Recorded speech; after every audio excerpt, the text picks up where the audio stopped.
2 days before my wedding, I opened my closet and found nothing but an empty hanger where my wedding dress was supposed to be. For a few seconds, I simply stood there, staring at the space as if my eyes might have made a mistake. The dress had been hanging there the night before, carefully covered in its ivory garment bag, the one my best friend Sarah had zipped up after our final fitting. It was the dress I had dreamed about since I was a little girl growing up in Ohio, the one I had spent nearly $4,000 on after months of saving and planning. But now it was gone. Completely gone. The bedroom window was closed, the closet door slightly open, and the wooden hanger swung gently like it had been disturbed not long ago. My heart started to beat faster, not in panic exactly, but in that slow, uneasy way when something doesn't feel right. I stepped closer and touched the hanger with my fingertips. Empty. No garment bag. No lace. No satin train. Just bare wood. I heard footsteps behind me before I turned around. My mother-in-law, Linda Carter, stood in the doorway with her arms folded and a small, almost curious smile on her face. She had always moved quietly through the house, the kind of person who seemed to appear in rooms without anyone noticing how she got there. "Looking for something?" she asked calmly. Her voice carried that same gentle sweetness she used whenever she was pretending everything was perfectly normal. I forced a small smile even though my chest felt tight. "My wedding dress was here," I said. "I can't find it."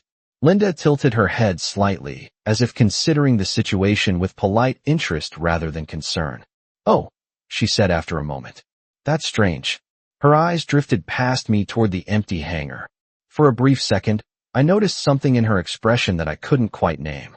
Not surprise. Not worry. Something closer to satisfaction. I pushed the thought away. Maybe I had moved it and forgotten. The last few weeks had been chaos. Finalizing the guest list, confirming the florist, making sure the reception venue had the right seating layout.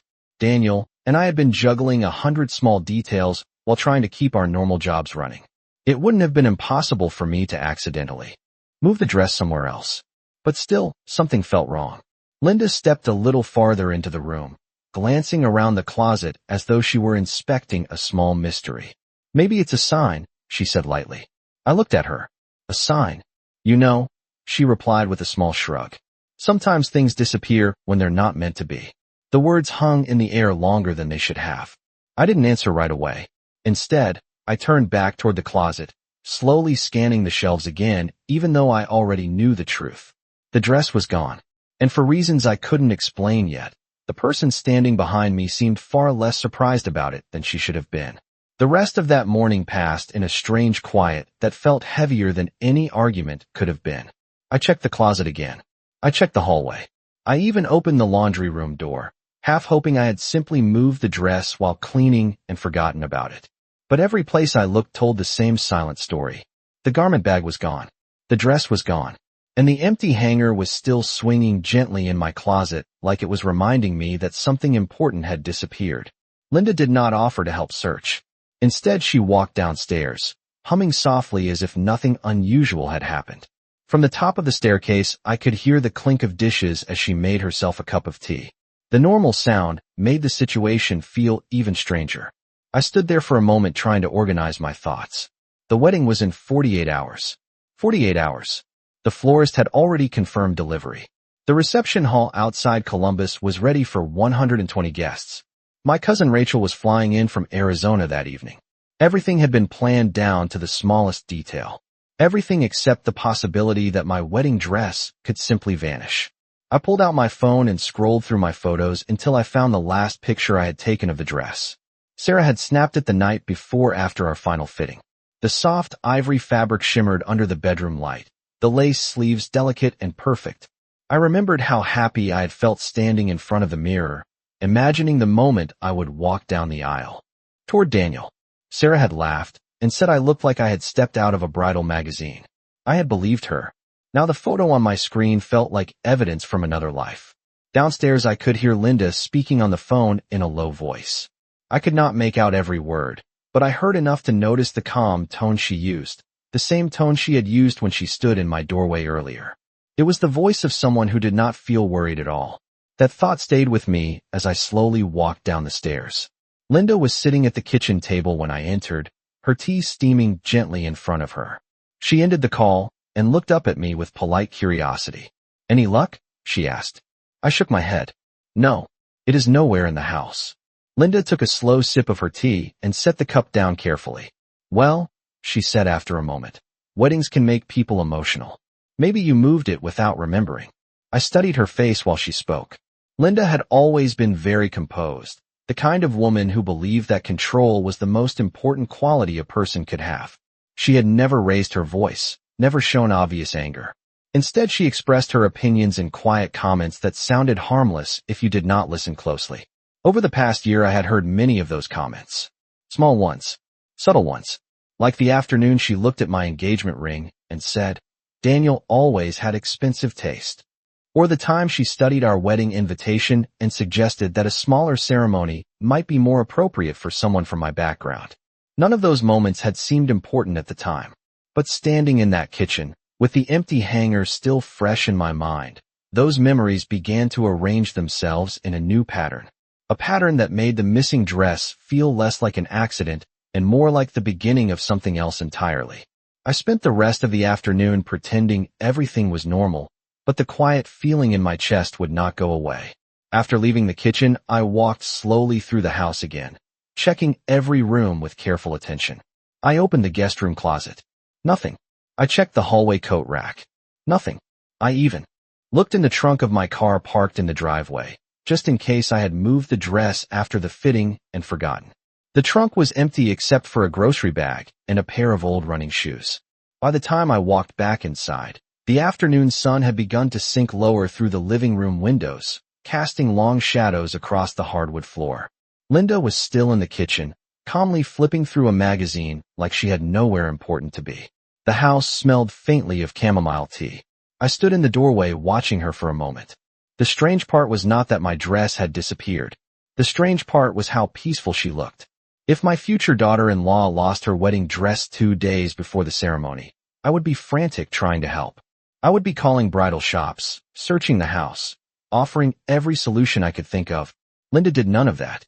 Instead, she turned another page in the magazine and asked if I wanted some tea. I thanked her and said no. My phone buzzed in my hand just then, the sudden vibration making my heart jump slightly. I glanced down at the screen. The number was unfamiliar, but the area code was local. I stepped away from the kitchen before answering. "Hello," I said quietly. A woman's voice came through the speaker, polite but uncertain. "Hello, is this Emily Carter?" "Yes, this is Emily." There was a small pause before she continued. "My name is Rebecca. I work at Lakeside Dry Cleaning over on Maple Street. I hope I am not bothering you, but I believe we may have something that belongs to you." My stomach tightened immediately. "Something that belongs to me?" I asked. "Yes," she replied carefully. "A wedding dress." For a moment I could not speak. The hallway suddenly felt smaller around me. "A wedding dress?" I repeated slowly. "Yes, ma'am," Rebecca said. "It was brought in earlier this morning. The woman who dropped it off told us to dispose of it, but we noticed the label inside had your name stitched on the tag. It looked brand new, so it felt wrong to throw it away without checking." My heart began beating harder with every word she spoke. "The woman who brought it in," I said quietly. "Did she say why it needed to be thrown away?" Rebecca hesitated slightly. "She said it was not needed anymore." I turned my head slowly toward the kitchen. Linda was still sitting at the table, calmly turning another page in her magazine, as if the entire world was perfectly ordinary. Rebecca's voice continued gently through the phone. "I hope I did not overstep by calling you directly. It just seemed unusual." I swallowed before answering. "No," I said softly. "You did the right thing." Then I asked the question I already suspected I knew the answer to. "Can you tell me what the woman looked like?" Rebecca did not hesitate this time. She was about 60, blonde hair, wearing a light blue cardigan. She seemed very certain about wanting the dress gone. I closed my eyes for a moment. When I opened them again, Linda was looking up from the magazine across the kitchen, watching me with that same quiet smile. For several seconds I said nothing. I simply stood there in the hallway holding my phone while Rebecca's words settled slowly into place inside my mind. The dress had not disappeared by accident. Someone had taken it. Someone had carried it across town to a dry cleaning shop and told them to throw it away like it was nothing more than an old jacket. I thanked Rebecca for calling and told her I would come by the shop soon. She sounded relieved and promised to hold the dress safely behind the counter. When the call ended, I lowered the phone and looked toward the kitchen again. Linda had not moved. She was still sitting at the table with the same calm posture, her hands folded neatly on the magazine in front of her. The late afternoon sunlight was coming through the window behind her, lighting the edge of her blonde hair. From a distance, she looked like someone enjoying a peaceful afternoon. But now the quiet smile on her face meant something completely different to me. I walked slowly into the kitchen and set my phone on the counter. Linda watched me with polite curiosity. "Everything all right?" she asked gently. Her tone was so smooth that for a moment, it almost made me question what I had just heard on the phone. I nodded once. "Yes," I said. "Just a small mix-up with a shop in town." Linda gave a thoughtful little nod, as if that explanation made perfect sense. Then she picked up her teacup again and took another slow sip. I studied her carefully while she drank. Over the past year, I had learned that Linda rarely made direct statements when she disapproved of something. Instead, she preferred quiet suggestions and subtle remarks that sounded harmless if someone was not paying attention. I remembered the first time I noticed it, months after Daniel and I got engaged. We were sitting in this exact kitchen discussing possible wedding venues when Linda casually asked whether a courthouse ceremony might be simpler. At the time I had laughed, assuming she was joking. Later there had been other moments. The time she commented that lace sleeves looked old-fashioned. The time she asked if the guest list really needed to include so many of my relatives. Each comment had been small on its own, easy to ignore, easy to dismiss. But standing there now, with the knowledge that my dress had been carried away that morning by someone matching her exact description, those small moments lined up like pieces of a puzzle finally forming a clear picture. Linda set her teacup down and looked at me again. "You look tired, Emily," she said softly. "Wedding planning can be overwhelming." I gave a small smile. "It can be." Then I reached for my car keys on the counter. Linda tilted her head slightly. "Going somewhere?" she asked. "Just running an errand," I replied calmly. I watched her expression carefully as I spoke. There was a brief pause before she nodded again. "Well," she said with the same gentle smile, "I hope everything works out." I stepped toward the front door without answering, because now I knew something she did not expect. The dress was not gone, and I was about to go pick it up. I drove across town with both hands tied on the steering wheel, my mind replaying every small moment from the past year that suddenly made more sense than it ever had before. The streets of our small Ohio town were quiet that afternoon, the kind of calm weekday traffic where most people were still at work and the sidewalks were nearly empty. The dry cleaning shop sat on the corner of Maple Street beside a bakery that always smelled like warm cinnamon rolls. I parked in front of the shop and took a slow breath before stepping out of the car. The bell above the door chimed softly when I entered. Behind the counter stood a woman in her 40s with short brown hair and reading glasses resting low on her nose. She looked up immediately and gave me a polite smile. "Emily?" she asked. I nodded. "Yes." Her expression softened with relief. "I am glad you came," she said as she stepped into the back room. A moment later, she returned carrying a long, clear garment bag draped carefully over her arm. Even through the plastic, I recognized the delicate ivory lace immediately. The sight of it made my chest loosen for the first time since that morning. Rebecca laid the dress gently across the counter like it was something fragile and important. "It is beautiful," she said quietly. I ran my hand lightly across the fabric through the plastic covering. The lace sleeves were still perfect. The satin skirt still shimmered softly under the store lights. Nothing had been damaged. Nothing had been thrown away. Not yet. "Thank you for calling me," I said sincerely. Rebecca nodded. "Something about the situation felt wrong," she explained. The woman who brought it in seemed very determined. She said it needed to be disposed of immediately. But when I noticed the name stitched on the inside label, I thought maybe the owner should know first. I carefully turned the hanger slightly and saw the small embroidered tag inside the collar. Emily Carter. Seeing my own name there felt strangely comforting. Proof that this dress was still mine. "Did she say anything else?" I asked gently. Rebecca thought for a moment. "Only that the wedding was not happening anymore," she said. But the way she said it sounded more like a decision than a fact. I nodded slowly as the meaning settled deeper inside me. Linda had not simply tried to get rid of a dress. She had tried to erase the entire moment it represented. Rebecca handed me the receipt slip from that morning. The timestamp read 9:12 a.m. The same time Linda had been moving quietly through the house upstairs while I was making coffee in the kitchen.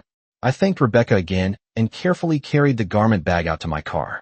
When I placed it gently across the back seat, I stood there for a moment with my hand resting on the door frame. The late afternoon sunlight reflected softly through the plastic cover, lighting the lace like it was glowing. In that moment, I realized something important. Linda believed the dress was gone. She believed her plan had already worked. And for now, I was going to let her keep believing that. I drove home slowly, the garment bag resting across the back seat like something fragile and important that needed quiet protection. The late afternoon sun was beginning to dip lower over the rooftops of our neighborhood, casting long golden light across the streets. For the first time that day, my thoughts felt steady. Not calm exactly, but focused. Linda believed the dress was gone. That belief gave me something powerful: time. When I pulled into the driveway, the house looked exactly the same as when I had left it.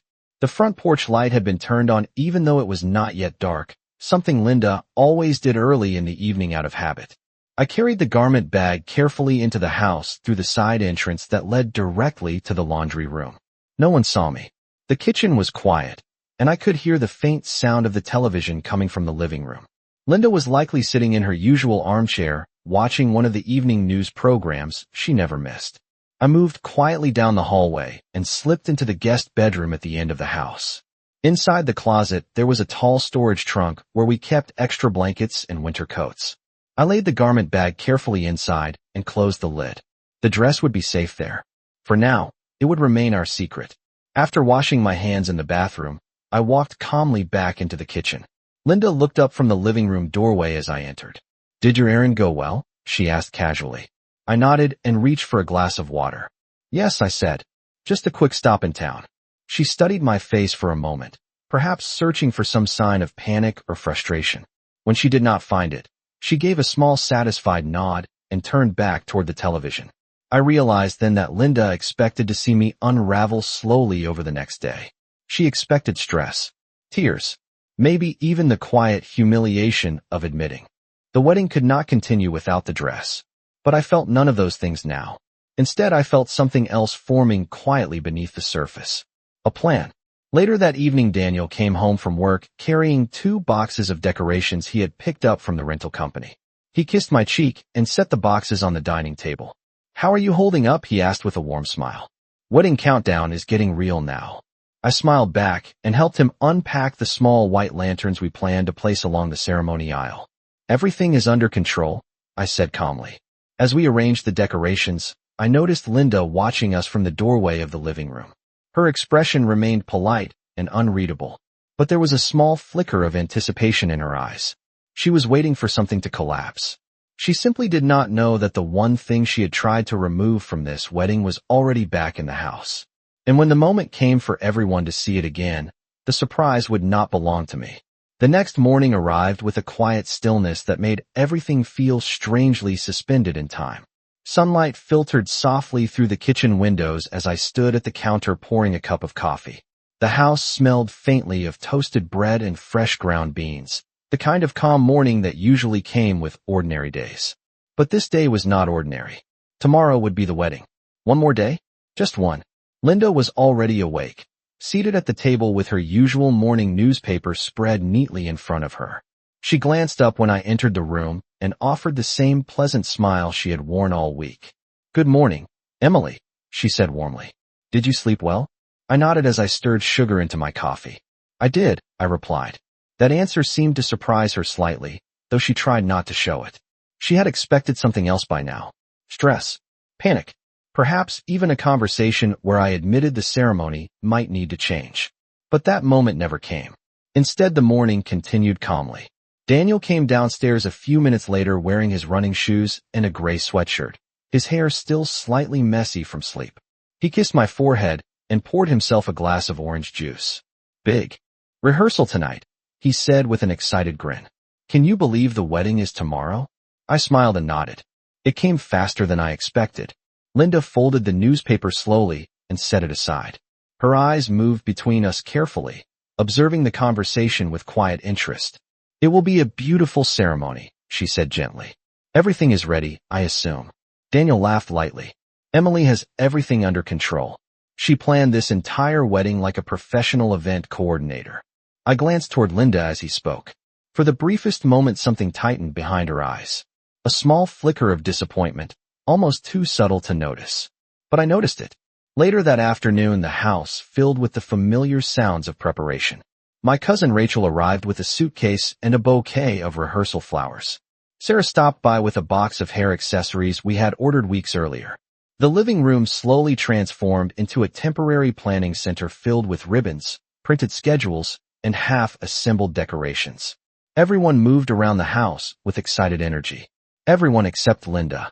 She stayed mostly in the background, watching the activity quietly from her usual chair near the window.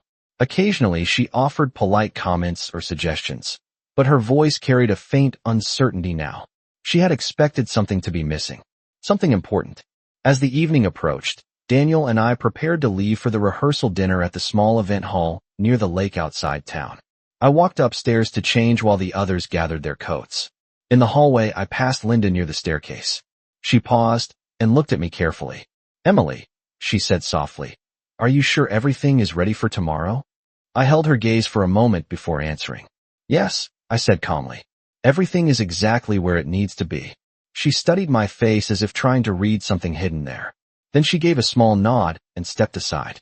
Downstairs, I could hear Daniel calling my name as he grabbed the car keys from the counter. The rehearsal dinner was about to begin. And by this time tomorrow, the one thing Linda believed she had erased from this wedding would be standing in the center of the room for everyone to see. The morning of the wedding arrived with soft golden light spilling through the tall windows of the bridal suite at the small lakeside venue. The room buzzed quietly with the gentle rhythm of preparation. Hair dryers hummed. Makeup brushes tapped softly against glass palettes. The faint scent of hairspray and fresh flowers drifted through the air. Rachel stood near the mirror adjusting the ribbons on the bouquet, while Sarah carefully laid out the jewelry we had chosen weeks earlier. Outside the window, I could see guests beginning to gather near the white chairs arranged along the ceremony aisle that overlooked the lake. The water shimmered under the late morning sun, calm and bright. It looked exactly the way I had imagined when we first toured the venue months earlier. Down the hallway, I could hear the distant murmur of arriving family members and the quiet music the coordinator had started playing through the outdoor speakers. Everything was ready. Everything except one thing Linda believed did not exist anymore. A gentle knock came at the door before it opened slightly. The wedding coordinator leaned inside with a warm smile. "We will begin seating guests in about 15 minutes, she said softly. "Let me know when you are ready." I nodded and thanked her. When the door closed again, Sarah turned toward me with a curious look. "All right," she said quietly, crossing her arms with a knowing smile. "You have been suspiciously calm for someone whose dress supposedly vanished 2 days ago." Rachel laughed softly from the other side of the room. I was wondering the same thing. I walked slowly toward the large closet at the back of the suite. The garment bag was already hanging inside, placed there early that morning before anyone else had arrived. For a moment, I rested my hand on the zipper without opening it. The soft plastic cover reflected the light from the window, the outline of lace faintly visible beneath it. "Because the dress never really disappeared," I said calmly. Sarah's eyebrows lifted in surprise. Rachel stopped adjusting the bouquet and turned completely toward me. "Wait," Sarah said slowly. "What do you mean?" I unzipped the garment bag and gently pulled the dress forward into the light. The ivory lace sleeves fell softly into place, the satin skirt catching the sunlight like a quiet glow. The room fell silent for a moment. Rachel let out a quiet breath. "That is the dress." Sarah stepped closer, studying it carefully. "Then what happened?" I told them everything in a calm voice. The phone call from the dry cleaning shop. The receipt. The description of the woman who had delivered it that morning. When I finished, Sarah shook her head slowly in disbelief. She actually tried to throw it away. I nodded. "Yes." Rachel glanced toward the closed door of the suite. "Does Daniel know?" "Not yet," I said gently. "But he will soon." At that moment, footsteps sounded in the hallway outside, followed by quiet voices. Through the window, I could see more guests arriving along the garden path. And somewhere downstairs, Linda was likely greeting them with that same calm smile, still believing that the most important piece of this wedding had been erased. In just a few minutes, when I walked down that aisle wearing the dress she thought was gone, everyone in that room would see something she never expected. The music outside the bridal suite began to shift into the soft melody that signaled the ceremony was about to begin. Through the window, I could see guests taking their seats along the white chairs that faced the lake, the sunlight reflecting gently across the water behind them.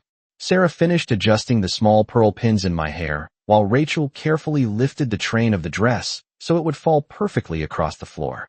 For a moment, I stood quietly in front of the mirror, looking at the reflection of the dress that had nearly disappeared from my life only 2 days earlier. The lace sleeves rested lightly against my arms, and the soft satin shimmered with every small movement. It felt exactly the way it had during the final fitting. Calm, certain, real. A gentle knock sounded at the door before it opened again. The wedding coordinator stepped inside with a warm smile. "It is time," she said softly. I nodded once and took a slow breath before walking toward the hallway. As we stepped out of the bridal suite, the sound of the ceremony music grew clearer, floating through the building and out toward the garden where everyone was waiting. Daniel stood at the front of the aisle near the white arch covered in roses, speaking quietly with the officiant. When he looked up and saw me walking forward, his face brightened immediately with the kind of smile that made everything else fade into the background. But he was not the only one. Watching, near the front row, seated beside several relatives, Linda turned her head toward the aisle. At first her expression was calm, almost polite, the same expression she had worn throughout the entire week. Then she saw the dress. I watched the moment happen clearly. Her eyes moved from the lace sleeves to the satin skirt, and the quiet confidence on her face slowly faded into stunned silence. She leaned slightly forward in her seat, as if trying to understand what she was seeing. The dress she believed had vanished was now walking directly toward the ceremony. I continued down the aisle at a steady pace, the soft sound of footsteps against the wooden walkway blending with the music. Guests smiled warmly as I passed, unaware that anything unusual had ever happened. When I reached the front, Daniel took my hands and looked down at the dress with admiration. "You look incredible," he said softly. I smiled. "Thank you." For a moment his eyes studied my face with curiosity.